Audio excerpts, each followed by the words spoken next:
Ito ang bakawan. Isang magandang araw mga kagwapo.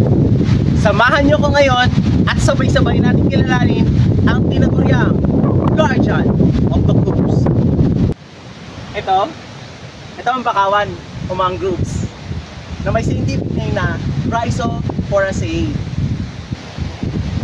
Kilala ng lahat bilang tropical plants ang mangroves dahil sa kakayahan niyang mabuhay sa katubigan. Kagaya ng ibang baybaying dagat sa Pilipinas at sa buong mundo, dito sa Kabigulan, madalas nilang makikita ang mga bakawan. Kapag high tide, ay makikita natin nakalubog ang mga punong ito. Lahat ng kanilang mga ugat. Ngunit kapag naka-low tide naman, nakikita natin ang kanyang mga ugat. Ito ang kakaibang katangayan ng mga bakawan. Nakaangat ang kanyang mga ugat sa lupa.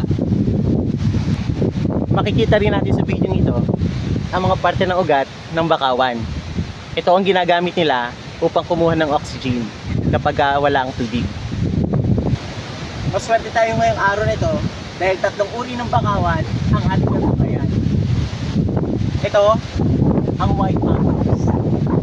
Makikita natin sa kanyang dahon na medyo verde ang kanyang mga dahon. Ang kanyang mga dahon ay naka-opposite. Ibig sabihin, tapatan. Ito ang black mangroves. Ang kanyang mga sanga ay tila ba kulay itim.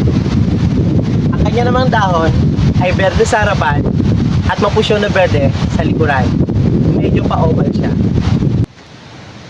Ito naman ang red mangroves. Makikita natin ang kanyang mga dahon ay pahaba. Berde sa harapan at mapusyon na berde naman sa likuran. Meron na mga bulaklak ang mangroves nito, ngunit hindi pa namumukadkad. Hindi tayo sinarte sa araw na ito dahil hindi tayo nakatungkay kahit isang may bungang mangroves para makita natin kung ano ang kanyang bunga at kung paano sumisibol ang bagong panimula.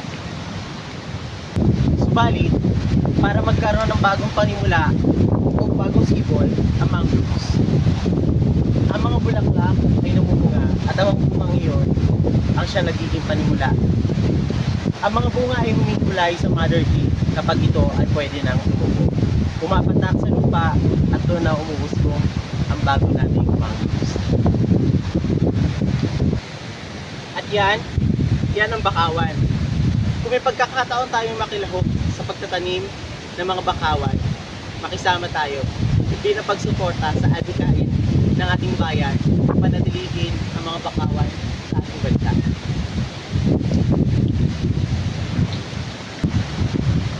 Patuloy rin natin silang papangalagaan at huwag natin sisirain dahil pati rin sila ng ating kalikasan. At yun nga ang bakawan. Ito ang inyong Kuya Renz. Samahan niyo ako muli sa susunod nating video upang tuklasin ang iba't ibang puno at halaman ng parte ng ating kalikasan. Dahil ang bawat isang halaman ay parte ng ating likas na yaman.